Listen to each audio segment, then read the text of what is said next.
اعوذ باللہ من الشیطان الرجیم بسم اللہ الرحمن الرحیم فَإِن لَم تَفْعَلُوا وَلَن تَفْعَلُوا فَاتَّقُوا النَّارَ الَّتِي وَقُودُهَا النَّاسُ وَالْحِجَارَةُ أُعِدَّتْ لِلْكَافِرِينَ۔ اس کا ترجمہ ہے جی، تم نہ کر سکو اور ہرگز نہ کر سکو گے تو اس آگ سے ڈرو جس کا ایندھن انسان اور پتھر ہے، کافروں کے لیے تیار کی گئی ہے۔ السلام علیکم دوستو، آج الحمدللہ سورہ بقرہ آیت 24 کی تلاوت اور اس کے ترجمے کا شرف حاصل کیا ہے۔ اب اس آیہ مبارک کو میں کیسے سمجھا ہوں اور آپ لوگ اس کے بارے میں کیا جانتے ہیں اور آپ اس کو کیسے سمجھتے ہیں، مجھے بھی سمجھائیے گا۔ جو مجھے سمجھ آئی ہے وہ آپ کے سامنے میں اس کا اظہار کیے دیتا ہوں۔ یہ آیہ مبارک جو ہے وہ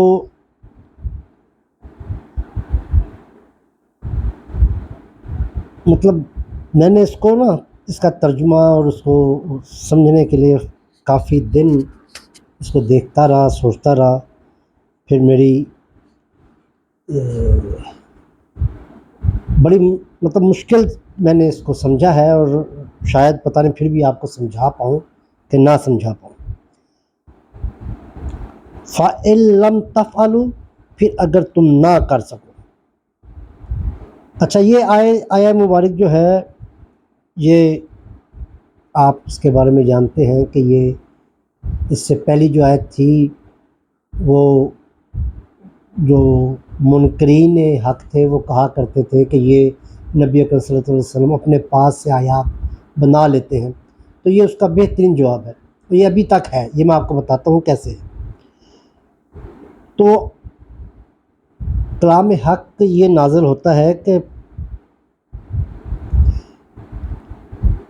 اگر یہ ایک انسان کا کلام ہے تو ظاہر ہے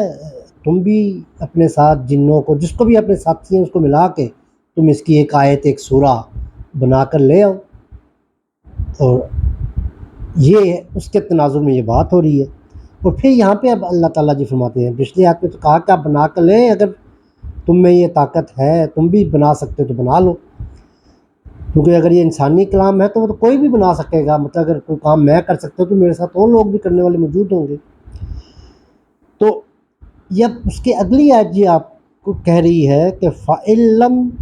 تَفْعَلُوا، پھر اگر تم نہ کر سکو، وَلَن تَفْعَلُوا، اور ہرگز نہ کر سکو گے۔ یہ کلام پاک کی اس آیت کو جو میں سمجھنے کی کوشش کر رہا تھا وہ یہ تھا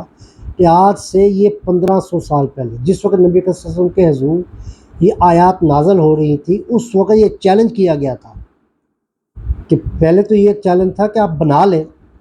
پھر آیت آتی ہے کہ اگر تم نہ کر سکے تو، اور پھر یہ ساتھ یہ کہہ دیا مستقبل رہتی دنیا تک کا یہ صیغہ استعمال کر دیا کہ تم ہرگز نہ کر سکو گے، مطلب تم اس طرح کو آیت بنا ہی نہیں سکتے۔ اور یہ دیکھیں 1500 سال گزر گئے، نبی اکرم صلی اللہ علیہ وسلم نے وہاں پہ مدینہ میں 13 سال مدنی یہ زندگی تھی انقلاب کی، تو اس وقت تو بڑی شد و مد کے ساتھ مخالفت تھی نبی صلی اللہ علیہ وسلم کی، وہ دوسرے سارے الزامات لگاتے رہے، لیکن ان میں سے کسی کی یہ جرأت نہ ہو سکی کہ اس آیت کے مقابلے میں کوئی اور آیت یا کوئی اس کلام کے مقابلے میں کوئی ایسا کلام لے آئے جس کی لوگ یہ کہہ سکیں کہ یہ کلام بھی اس کے ہم پلہ ہے۔ وہ آپ کو یاد ہوگا پچھلے کسی اس میں نے یہ کہا تھا کہ حضرت علی نے جو سورہ کوثر کی وہ 3 آیات، انا اعطینک الکوثر فصلی لربک وانحر ان شانئک هو الابتر، یہ کعبہ کی دیوار پہ لگا کے کہہ دیا تھا کہ اس کا کوئی چوتھا مصرع ہی بنا دے۔ یہ 3 آیات تھی، کچھ چوتھی آیت کوئی ہے تو وہ کر دے۔ تو اس وقت کے جو سب سے بڑے وہاں کے شاعر تھے لبید، انہوں نے اس کے نیچے لکھ دیا عربی میں کہ یہ کلام کسی بشر کا نہیں ہے۔ اس بات کو گزرے چلو عرصہ ہے، دراز ہو گیا ہے، نبی کے دور میں کسی نے جرت نہیں کی کہ اس کلام کی کوئی نظیر پیش کر سکے۔ آج 1500 سال گزر رہے ہیں، آج بھی آپ کو اسلام کے اوپر بہت سارے حملے اور بہت ساری فضولیات کہتے ہوئے آپ لوگوں کو سنیں گے جو غیر مسلم ہیں، بڑے اسکالر ہیں، لیکن ان میں سے آج تک یہ کوئی جرت نہیں کر سکا کہ اس کلام الہی کے مقابلے میں کوئی کلام لے آئے۔ تو یہ میرے لیے بڑی وہ تھی، یہ بڑی چیلنجنگ بات ہے قرآن میں، جو آج تک یہ چیلنج کو، یہ آج بھی ویلڈ چیلنج ہے، کوئی بھی اس کے لیے کوشش کرے، اور یہ نہیں ہے کہ اس کا اس چیلنج کو کہ صرف یہ کہ وہ خود اپنے اہل علم کو لے آئے، وہ اہل علم ہی اس کے نقائص نکال کے آپ کے سامنے رکھ دیں گے کہ یہ۔ تو اس لیے میں سوچ رہا تھا کہ میں اس بات کو کیسے ایکسپلین کروں گا،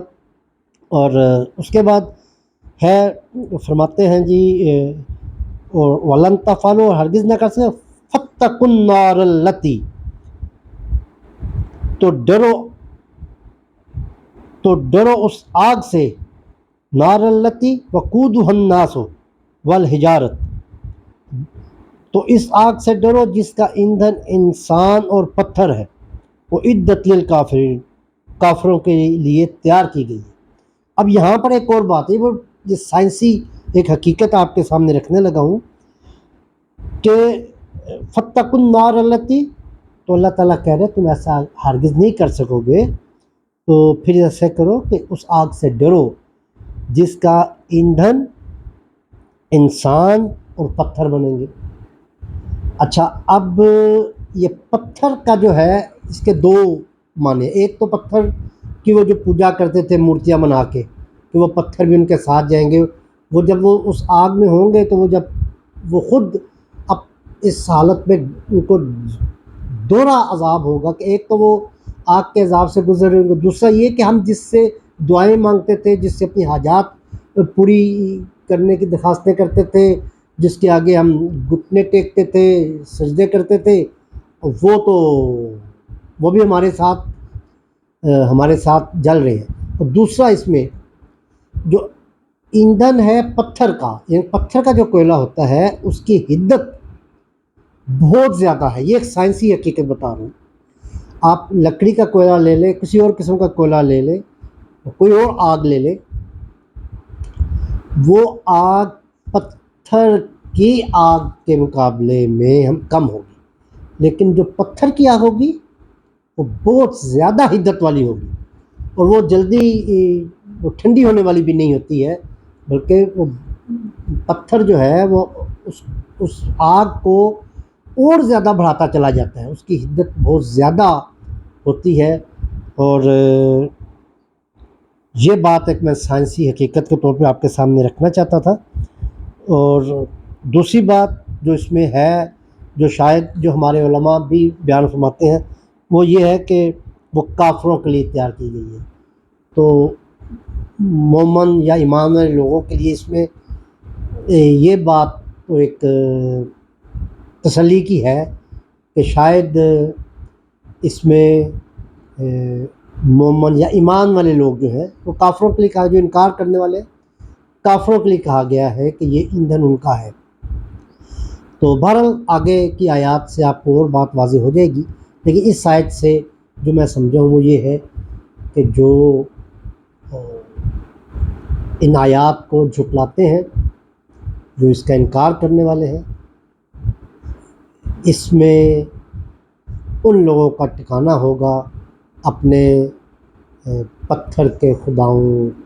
دیوتاؤں کے ساتھ، یا جو بھی اس کو آپ کہہ سکتے ہیں، مورتیوں کے ساتھ، وہ اس دوزخ کا یا اس جہنم کا وہ ایندھن ہوں گے۔ وما علینا الا البلاغ المبین۔